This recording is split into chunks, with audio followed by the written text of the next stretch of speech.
നമസ്കാരം. Daily news ശുഭദിനത്തിലേക്ക് സ്വാഗതം. ദൈവത്തോടൊപ്പം ഭക്ഷണം കഴിക്കാൻ സാധിക്കുമോ?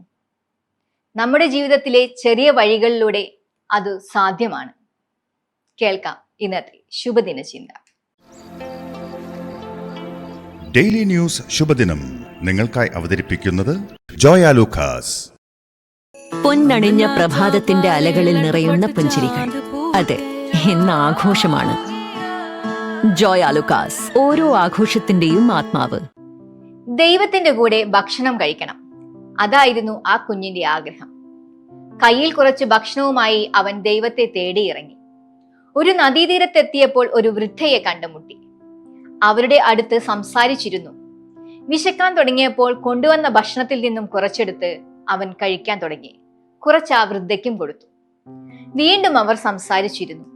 വിശന്നപ്പോൾ രണ്ടുപേരും ചേർന്ന് സന്തോഷത്തോടെ ഭക്ഷണം കഴിച്ചു. സന്ധ്യയായപ്പോൾ അവർ അവരവരുടെ വീടുകളിലേക്ക് മടങ്ങി.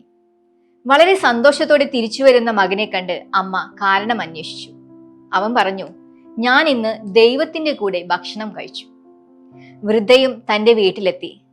അവരുടെ കണ്ണ് നിറഞ്ഞിരിക്കുന്നത് കണ്ട് മറ്റുള്ളവർ കാരണം അന്വേഷിച്ചു. അവരും പറഞ്ഞു, ഇന്ന് ഞാൻ ദൈവത്തിന്റെ കൂടെയാണ് ഭക്ഷണം കഴിച്ചത്.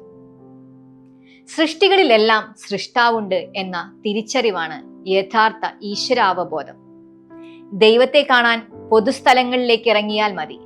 അവിടെ ആരോടും പറയാനാകാത്ത ആവശ്യങ്ങളുമായി നിശബ്ദമായി നിൽക്കുന്ന ധാരാളം പേരുണ്ടാകും. വിശന്ന് വയറൊട്ടിയവരുണ്ടാകും. നഷ്ടപ്പെട്ടതൊന്നും തിരിച്ചു കിട്ടാത്തവരുണ്ടാകും. രോഗികളും അനാഥരുമുണ്ട്. ഇവരെല്ലാവരും ദൈവത്തെ കാത്തിരിക്കുന്നുണ്ട്. ജീവിതത്തിലെ എല്ലാ പ്രതീക്ഷയും നഷ്ടപ്പെടുമ്പോൾ വരുന്ന ഏക പ്രതീക്ഷയാണ് ഈശ്വരൻ. മനുഷ്യരൂപത്തിലെ ഈശ്വരന് പ്രത്യക്ഷപ്പെടാനാകൂ. ആരുടെയെങ്കിലും ജീവിതത്തിലെ അത്ഭുതമാകാൻ നാം ആഗ്രഹിക്കുന്നുണ്ടെങ്കിൽ അതിനുള്ള എളുപ്പവഴി അപ്രതീക്ഷിത സമയങ്ങളിൽ അവരാഗ്രഹിക്കുന്ന തണലായി മാറുക എന്നതാണ്. ആരുടെയെങ്കിലും ജീവിതത്തിലെ അദൃശ്യ സമ്മാനമായി മാറുക, അതുതന്നെയാണ് ദൈവത്തിലേക്കുള്ള എളുപ്പവഴിയും. ശുഭദിനം.